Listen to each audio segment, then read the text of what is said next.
मी सुभाष पटनाईक, जनाला एक्सप्रेसमध्ये आपल्या सर्वांचे स्वागत आहे. चला तर पाहूया आजचा एक खास रिपोर्ट. मोठ्या संख्येने आपण मतदान करा आणि त्याचबरोबर भिवंडी लोकसभेमध्ये कमळच्या समोरील बटन दाबून मोठ्या मताधिक्याने हे दोन्ही जागा आपण निवडून आणा अशीच विनंती आपल्या सगळ्यांना करतो. जय हिंद, जय महाराष्ट्र.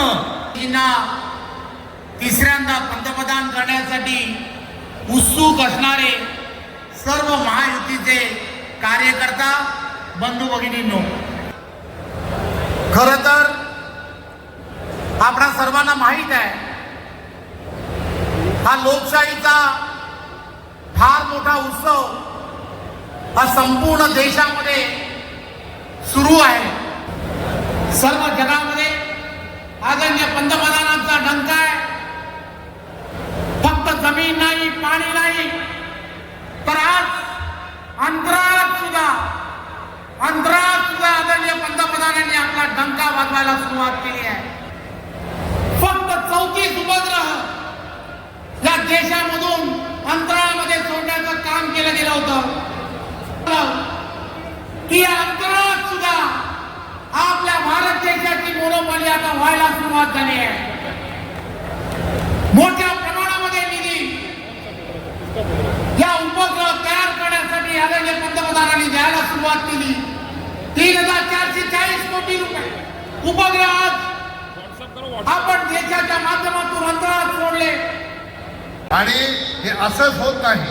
हे निश्चितपणाने मी जबाबदारीने सांगतो की आपल्या 20 तारखेला होणाऱ्या मतदानामध्ये आपण एवढ्या मोठ्या प्रमाणे योगदान देणार आहात की त्या विजयाचं हे खऱ्या अर्थाने सुतोवाच आहे असं म्हटलं तर चुकीचं ठरणार नाही. जनतेकरता 14 कोटी जनतेकरता उपलब्ध मुख्यमंत्री एकनाथ शिंदेजी आणि 20 तारखेला भिवंडी लोकसभा मतदारसंघामध्ये पंचायत ते पार्लमेंट पर्यंत विकास नावा घेऊन ज्यांनी आपल्या आयुष्यामध्ये संपूर्ण वेळ समाजाच्या शेवटच्या व्यक्तीच्या कल्याणाकरता काम केलं असे कपिल पाटील साहेबांच्या कमळ चिन्हावर 20 तारखेला प्रचंड बहुमताने विजयी करावं याकरता आपल्याकडे प्रधानमंत्री मोदीजी येत आहेत.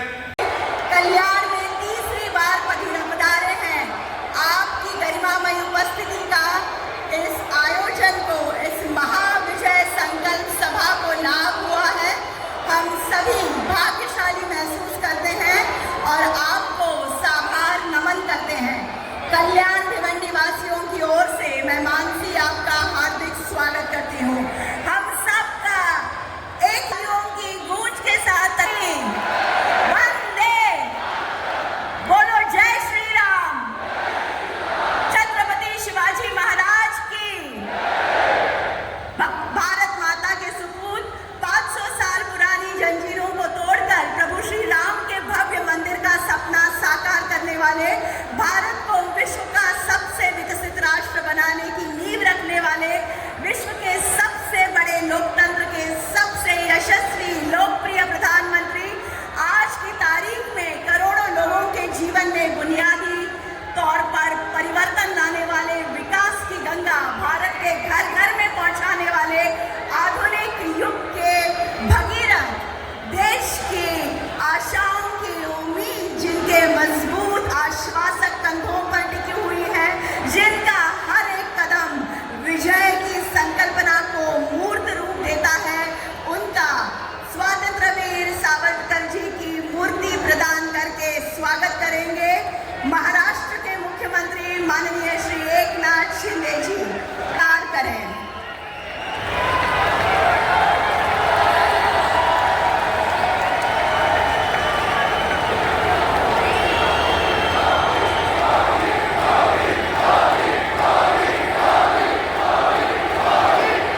आदिवासी कलाकारों द्वारा बनाई गई वारली हस्तकला की फ्रेम एवं गदा देकर माननीय प्रधानमंत्री जी का यहाँ पर स्वागत करेंगे.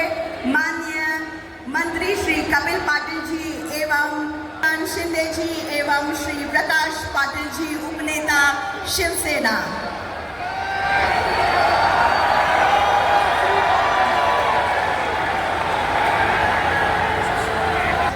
पत्र लावला त्यानं. हिंदवी स्वराज का पहला नौदल छत्रपति शिवाजी महाराज जी के आधिपत्य में कल्याण के दुर्गाड़ी किले के करीब जो खाड़ी है, भाजपा कल्याण जिला संगठन अध्यक्ष श्री नाना सूर्यवंशी जी, ठाणे ग्रामीण जिलाध्यक्ष श्री मधुकर मोहपे जी, भिवंडी जिलाध्यक्ष श्री हर्षल पाटिल जी, कल्याण शहराध्यक्ष श्री वरुण पाटिल जी एवं मोहना तितवाला के शहराध्यक्ष श्री शक्तिवान गोयल जी। देवी जोशी कल्याण की थी और इस बात का हम सबको बड़ा अभिमान है। उन्होंने समाज में जो स्थान प्राप्त किया वो आज भी एक मिसाल के रूप में कायम है। उनकी प्रतिमा माननीय नरेंद्र मोदी जी को यहाँ पर मंचस्थ भाजपा की महिला पदाधिकारी इन्होंने भेंट की है। एडवोकेट माधवीताई नाइक, रेखाताई चौधरी, शीतल तोंडलीकर एवं सुनीता टावरे। और अब राष्ट्रवादी की ओर से भगवान श्री कृष्ण जी की चंदन के उपाध्यक्ष। धन्यवाद। देवी और सज्जनों हेतु आमंत्रित करती हूँ।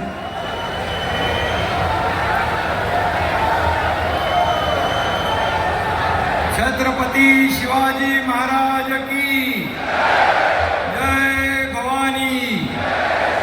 बोलो सियावर रामचंद्र। बाळासाहेब ठाकरे धर्मवीर आनंदगे साहेबांना मी विनम्र वंदन करतो आणि संपूर्ण जगात नेतृत्वाचा एक नवा आदर्श निर्माण करणारे आणि करोडो देशवासियांचे प्रेरणास्थान नरेंद्र मोदीजी आज इथे उपस्थित आहेत। मी आपल्या सगळ्यांच्या वतीने त्यांचं मनापासून या कल्याण नगरीत स्वागत करतो।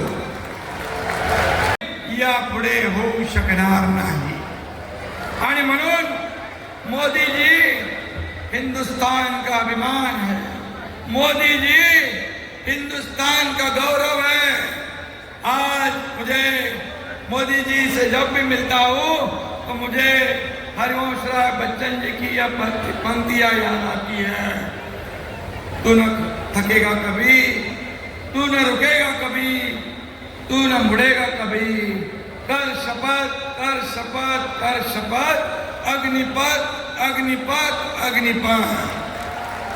भविष्याचं विजन सांगतात, विजन मांडतात, देश कसा पुढे न्यायचा आहे, देशाची प्रगती कशी करायची आहे, सेवा, समर्पण आणि गरीब कल्याणासाठी काम करणारे नरेंद्र मोदी, भारताला विकासाची नवी दिशा देणारे नरेंद्र मोदी, दहशतवाद्यांच्या आतंकवाद्यांच्या मुसक्या बांधणारे नरेंद्र मोदी, भ्रष्टाचाराचा खात्मा करणारे नरेंद्र मोदी, देशाला महासत्तेकडे घेऊन जाणारे नरेंद्र मोदी, देशातील 140 कोटी जनतेला आपलं कुटुंब, आपला परिवार मानणारे नरेंद्र मोदी, महिलांना आत्मसन्मान आणि आत्मनिर्भर करणारे नरेंद्र मोदी, तरुणांच्या हाताला काम आणि उद्योगांना संजीवनी देणारे नरेंद्र मोदी,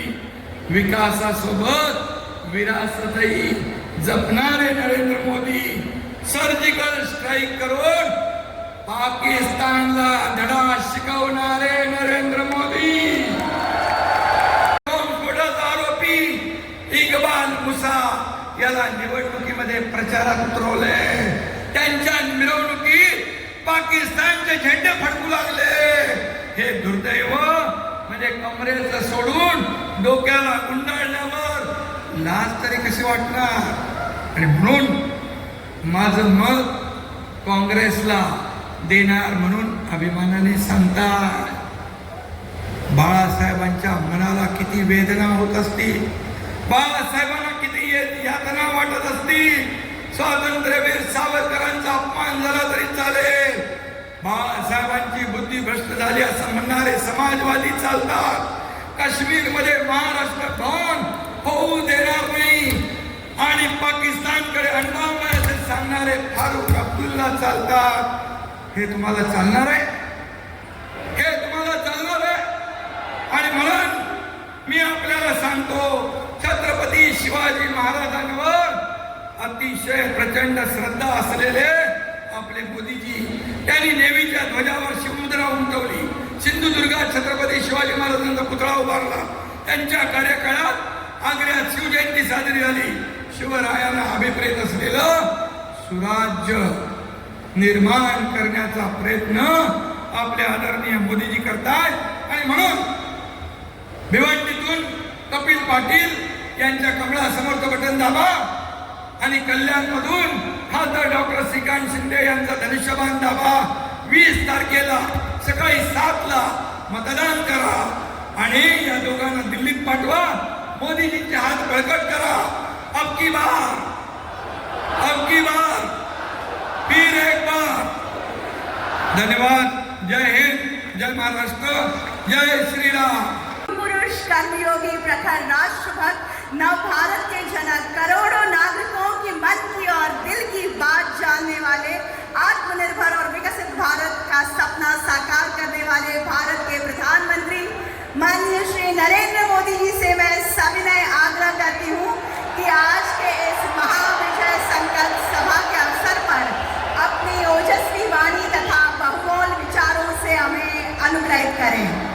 मुंबई के कार्यक्रम में पहुंचना है. माननीय मुख्यमंत्री जी भी वहां रहना चाहते हैं और इसलिए उनको बीच में से निकालना होगा ताकि वो वहां पहुंच पाए. तो मैं शिंदे जी को प्रार्थना करता हूँ, आप निकलिए, मैं यहाँ संभाल लूंगा.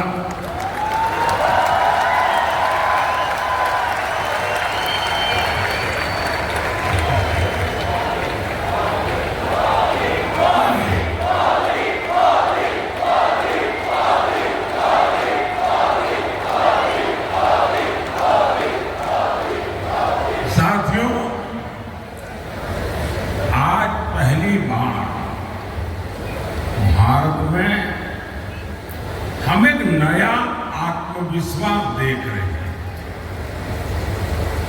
भारत आज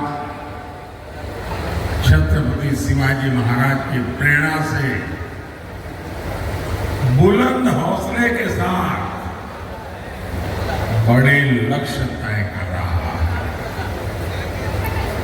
सरकार बनने के बाद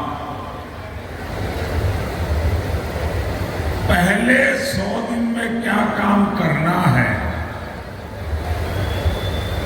कौन से फैसले लेने हैं, जिसके कारण मेरा 2047 का जो लक्ष्य है ना, वो और निकट पास आने लगे. और इसलिए मोदी का तो मंत्र है, आपके सपने ये मोदी का संकल्प है. और आपके सपनों को जिसने मैंने संकल्प बनाया है उसको सिद्ध करने के लिए मेरा पल पल आपके नाम. साथियों, वो लोग जिन्होंने पीढ़ियों तक गरीबी हटाओ का झूठा नारा दिया और हर चुनाव में अफीम की गोली की माला बना करके ले आते थे, हर चुनाव में. और आपने देखा होगा नेहरू जी के जमाने से लेकर के 2014 के चुनाव तक हर चुनाव में आपने देखा होगा वो गरीबी का जो अफीम को उपयोग करते थे उसकी माला जपते थे. गरीब गरीब गरीब गरीब गरीब गरीब गरीब गरीब गरीब गरीब गरीब गरीब गरीब गरीब गरीब गरीब गरीब गरीब गरीब. यही इनका खेल चलता था. वो लोग जिन्होंने भ्रष्टाचार को शिष्टाचार बना रखा था,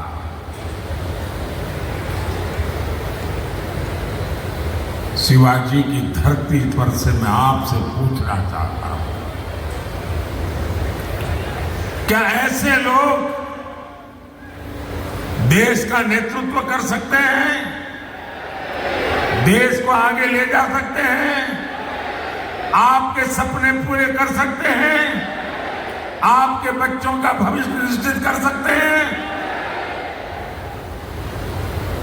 साथियों, मुझे खुशी है कि पिछली सरकार में, यानी जो रिमोट वाली सरकार चलती थी ना, मैं उसकी बात कर रहा हूं, पिछली सरकार में विकास पर जो ब्रेक लगा था, मोदी ने आके ब्रेक तो हटाया, मैं गाड़ी को टॉप गियर में ले गया हूं। बहुत जल्द पूरा होने वाला है। बड़ोदरा मुंबई द्रुत गति मार्ग का लाभ भिवंडी को मिलेगा।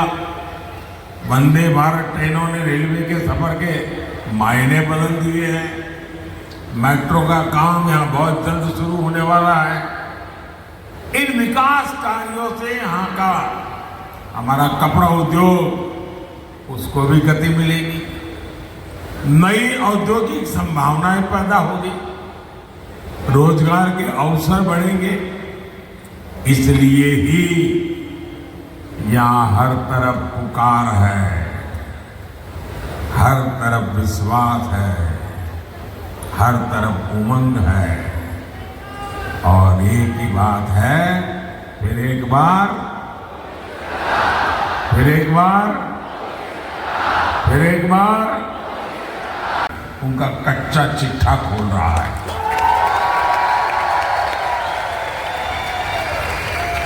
मैं इसका एक उदाहरण देना चाहता हूं। इतिहास में दर्ज है, मैं कांग्रेस को चुनौती देता हूं, अगर हिम्मत है कांग्रेस में तो मेरी इस बात का देश को जरा जवाब दें। नहीं देंगे वो तो हालत ऐसी है। मुझे बताइए, आपके घर में आपको कभी आपके माता पिता, अगर आपने दादा उन सबको देखा हो तो उनको याद करने के लिए क्या आपको एल्बम खोलना पड़ता है क्या? अपने माता पिता को याद करो, एल्बम खोलो तब याद आते हैं क्या? इनकी तो हालत ये है कि अपने माता पिता को वो याद करने के लिए एल्बम खोल के देखना पड़ता। अच्छा अच्छा, ये है भाइयों बहनों, खुले आम कहती थी कि देश के संसाधनों पर पहला अधिकार मुसलमानों का है। और ये डॉक्टर मनमोहन सिंह जी ने कहा, उस मीटिंग में मैं मौजूद था और मैं कहते थे कि नहीं कहते थे? अब कौन? और मुझे याद है तब मैं गुजरात का मुख्यमंत्री था, मैंने इसका सबसे पहले विरोध किया था।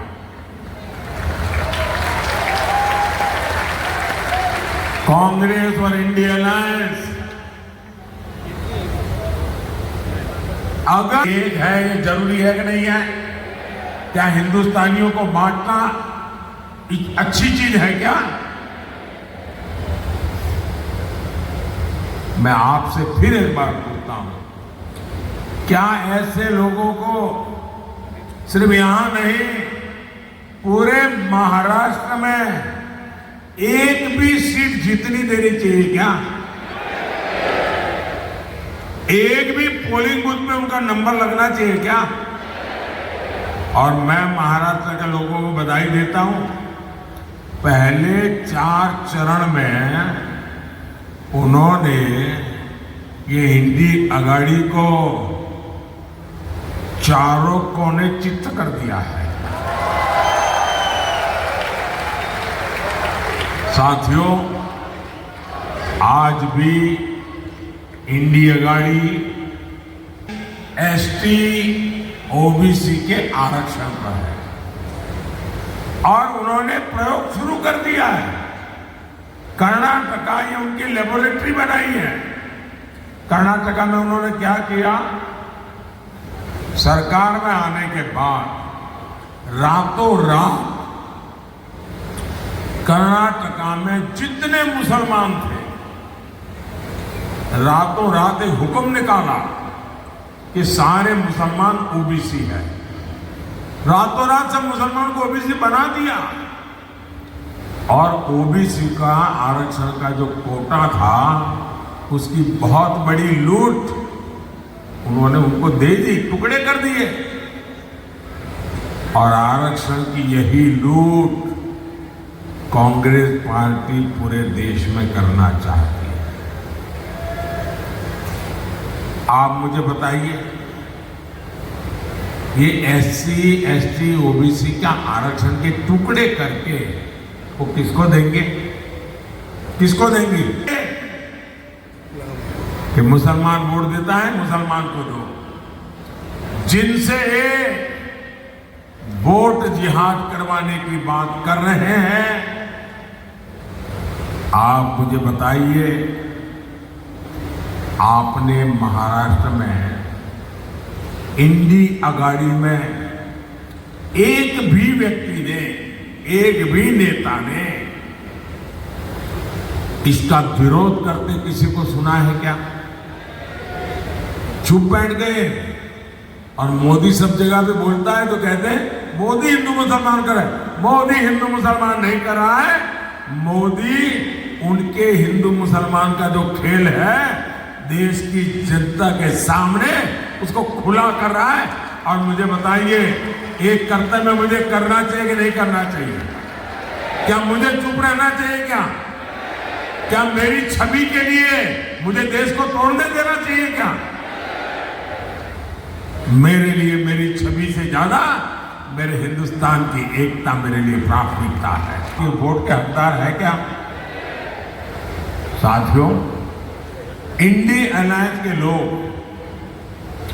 जब तक सत्ता में थे, इन्होंने देश कैसे चलाया था?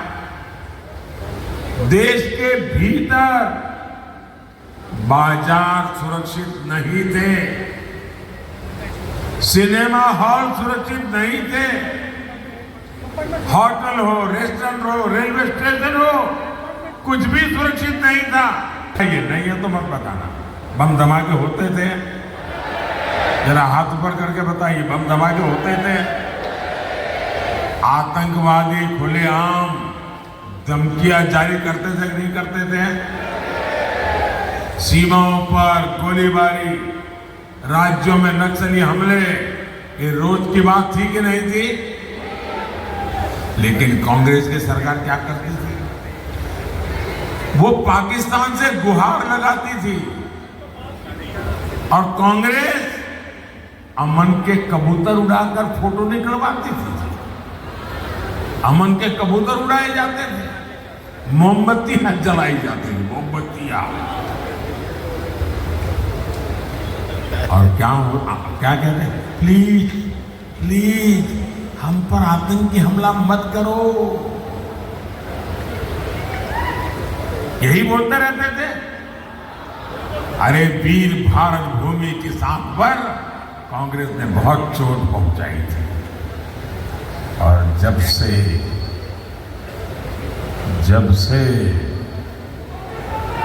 आपने मोदी को सेवा का मौका दिया, तब से क्या हुआ? Surgical strike, air strike. अब पाकिस्तान ने एटम बम की धमकी देना बंद कर दिया है। लेकिन साथियों, आपको एक और बात नोट करनी चाहिए, भारत को धमकी देने का काम पाकिस्तान की तो नहीं हिम्मत, कांग्रेस वाले वो फाइल लेके घूम रहे हैं। कौन?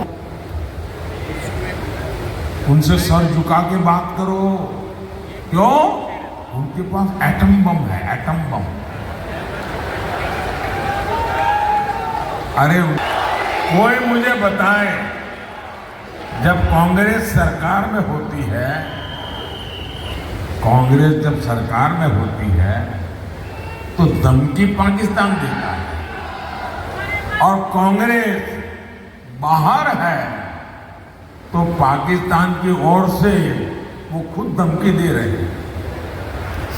पाकिस्तान अपनी संसद के भीतर स्वीकार करता है कि उसने आतंकी हमले करवाए, लेकिन यहाँ कांग्रेस और इंडिया अघाड़ी के लोग उसे क्लीन चिट देते हैं।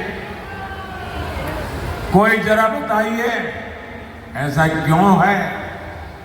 इंडिया अघाड़ी वाले पाकिस्तान की तरफ से बैटिंग क्यों कर रहे हैं? भाइयों और बहनों, कांग्रेस की मानसिकता तो हमेशा तुष्टीकरण वाली रही। इसमें बुलवा करके दे दो, करो भाई, मेरी चुनौती उनको। ये इंडी गाड़ी के बड़े बड़े नेता ने, हाँ, उन्होंने चुनाव जीतने के लिए उसको कह दिया कि भाई तुम वीर सावरकर बोलना बंद करो। तब से उसने बोलना बंद किया। क्यों? कि चुनाव का डर था। लेकिन हिम्मत है तो वीर सावरकर की महानता के 5 वाक्य इस शहजादे से बुलवाइए। मेरी इन नकली शिवसेना से चुनौती है, ये नकली एनसीपी से ये चुनौती है। क्या वीर सावरकर के लिए तो अच्छे शब्द बोल नहीं सकते आप? इंडिया अघाड़ी की सरकार में याकूब मेमन की कब्र संवारी जाती है और इंडिया अघाड़ी में राम मंदिर के निमंत्रण को ठुकरा दिया जाता है। के लिए आए दिन अपमानजनक भाषा बोली जाती है। मैं जरा महाराष्ट्र के लोगों से पूछना चाहता हूं, क्या आपको ये स्वीकार है? आपको ऐसे पाप स्वीकार है? क्या आप इंडिया अघाड़ी वालों को इस बार इस चुनाव में सजा देंगे कि नहीं देंगे? ऐसी सजा दीजिए, ऐसी सजा दीजिए कि ऐसा पाप करने की हिम्मत न रहे।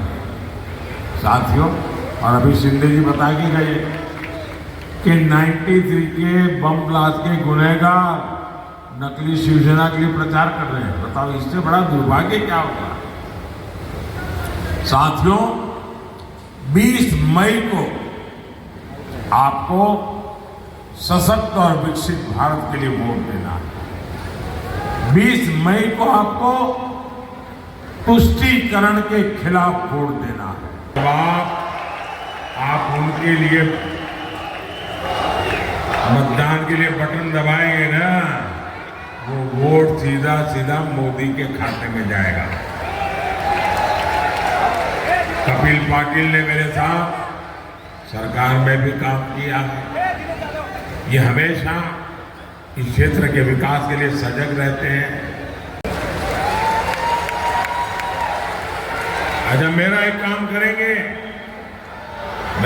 करेंगे, घर घर जाना, ज्यादा लोगों से मिलना और कहना मोदी जी आए थे, मोदी जी ने आपको प्रणाम कहा है।